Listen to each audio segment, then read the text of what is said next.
Unit 10, Regulations and Advice. The modal auxiliary verbs should, must, and ought to. Number 1. Should and ought to. Modals give special meaning to a verb, and they are always followed by the bare infinitive form of the verb. In other words, the infinitive without to. So, for example, it's wrong to say, I should to learn English, and it is correct to say, I should learn English. Should is a modal. We use should when we want to say or ask what is the correct or best thing to do. It's a way of asking for or giving advice.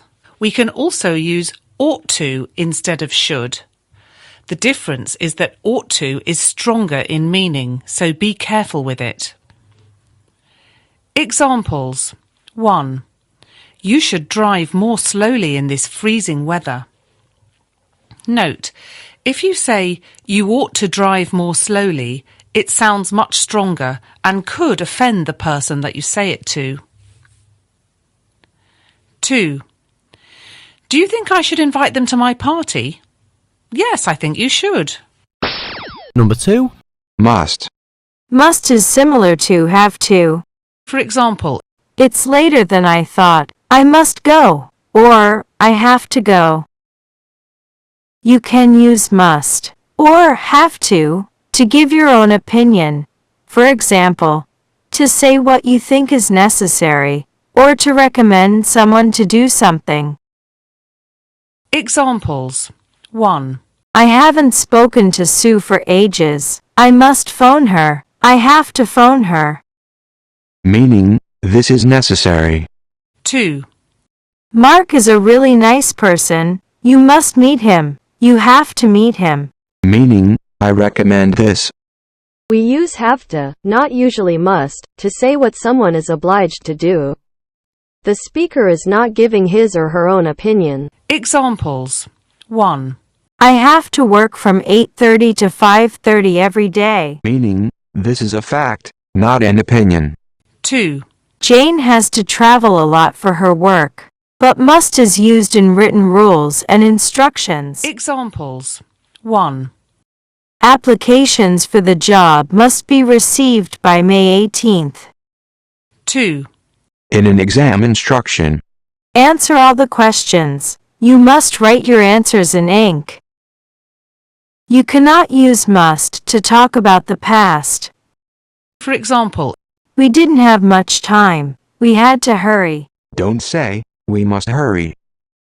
Module 10.1. Track 36. On My Line today, we're talking with Ricky Ventura, a flight attendant with Southern Airlines. Thanks for coming to the studio today, Ricky. You're welcome. How long have you been a flight attendant? About 3 years now. Could you tell us something about your job? Do you have any useful advice for any of our listeners who are interested in becoming flight attendants? To start with, do you have to be physically fit? Yes, you do. We're on our feet for long periods of time, and it can be very tiring. You also have to have excellent communication skills. That's very important. Do you have to speak a foreign language? For example, Spanish? No, you don't if you work for a domestic airline like I do, but of course it can help a lot. But I suppose the most important thing you need is good social skills. I can see that. But what about qualifications? Do you have to have a college degree? No, a high school diploma is good enough, but you have to be at least 20. What are the working hours like? Well, that's where the airline industry is very different from other jobs. You have to work shifts, work at weekends, holidays, and so on. So I guess it's difficult if you're married or have kids. But I'm single, so it suits me fine. Do you have to have previous experience to get a job? No, not really. At Southern, you get all the training you need. But of course, any experience of working with people can help. Well, thank you, Ricky. And if you would like any more information, please go to the website where we have all the details of... Module 10.2. Traveling by plane.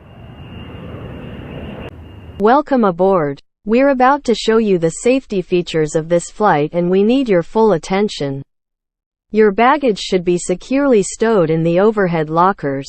If you're in the first class suite, please use the stowage area provided. In economy class, you may use the space under the seat in front of you. During takeoff and landing, laptops have to be switched off and stowed correctly. All mobile phones and tablets have to be set to flight mode. After takeoff, we'll let you know when you can turn on Wi-Fi and mobile roaming. In case your phone falls under the seat, you need to ask your cabin crew to help you find it.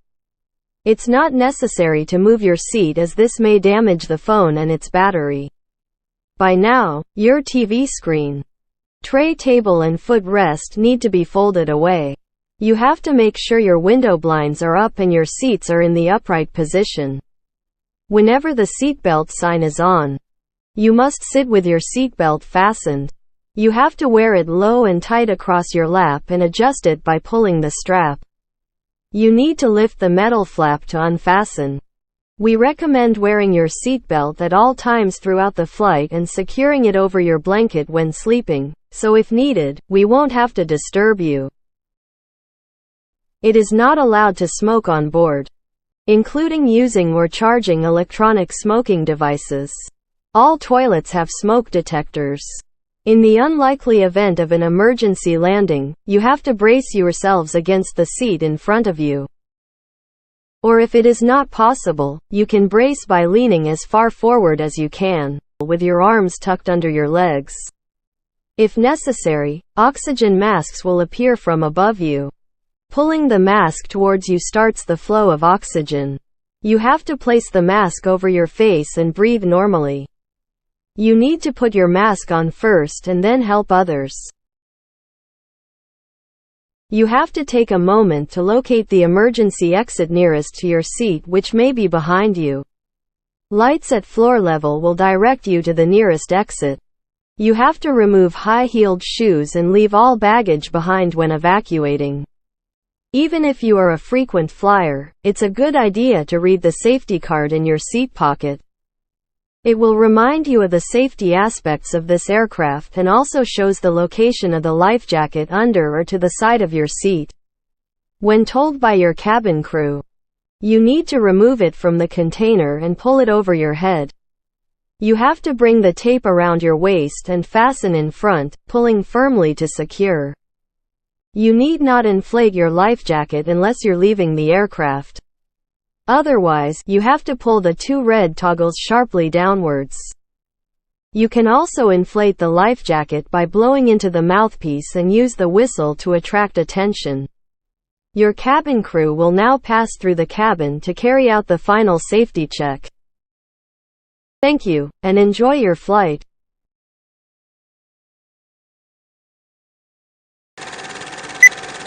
Module 10.4, Track 37. Are you looking forward to the trip, Craig? Yes and no. To be honest, I don't really like flying, and this will be my first long-haul flight. But you travel a lot, Melissa. Do you have any tips? Well, there are some things you can do before you go. It's a good idea not to eat any rich or fatty foods the day before you go, and don't drink any alcohol the day before either. And what about on the flight? Again, it's best to avoid alcohol on the flight, but make sure you get plenty of water. I find it's best to take a big bottle of water with me. But they give you water, don't they? Yes, but the little cups are so small, and it's annoying to have to call the flight attendant all the time. And it's okay to take water onto the plane? Yes, though you need to buy it in the departure lounge after you go through security. What about food? Don't eat too much, but that's not difficult. So, is it best to be quiet, stay still, and try to get some sleep? No, not at all. You should get up and move about during the flight. Walk around a little and do some stretching exercises. Right. And what about jet lag? Any advice on that? Well, it will be a problem, mainly because the time difference will be something like 12 hours. But you should try to adjust to the new time zone as quickly as possible. But I'm only there for a couple of days. By the time I get used to the new time, I will have to come back and change it all again. Don't try and keep to your own time zone. Okay. I guess I'll be pretty tired when I arrive. Probably. So it's not a good idea to get straight down to business. Give yourself time to get to the hotel, take a shower, relax a little first if you can. That's a good idea. And what about... Module 10.6. Culture file. Cultural misunderstandings. Brazil. Sophie Harper is a British businesswoman. She is having lunch with Felipe Marquez, manager of a company in Brazil, to make a deal. While they are eating, she takes some documents out of her briefcase and gives them to Mr. Marquez. She then starts explaining the contents in detail. Mr. Marquez doesn't seem very interested. Saudi Arabia. Mark West works for a Canadian business magazine. He is in Saudi Arabia to do some research, and is invited to the home of a Saudi businessman for dinner. The house is beautifully furnished, and before dinner, Mark walks around the living room admiring the furniture, carpets, and ornaments.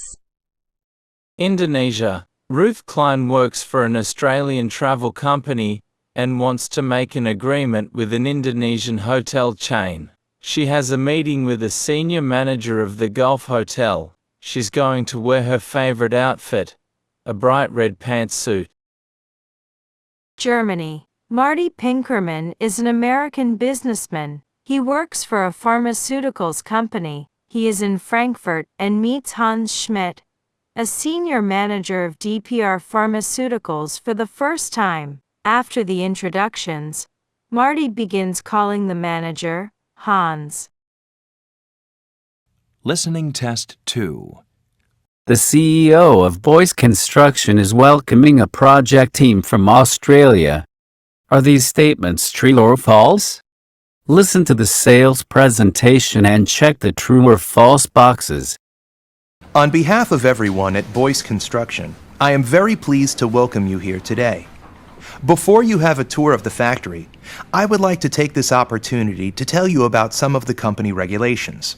First of all, as you can see, the dress code is quite casual here, so you can wear what you like around the office, but in the workshop, you have to wear overalls. You also have to wear a hard hat at all times in the yellow areas of the workshop.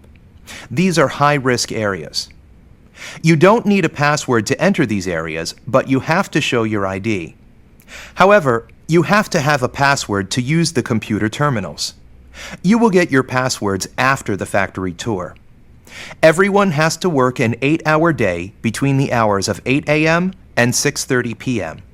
You should tell the administrator in your department your exact starting and finishing times. And finally, for security reasons, you have to carry your ID card at all times. Well, that's all I have to say. Oh, just one last word of advice. I can really recommend our cafeteria. The food is great.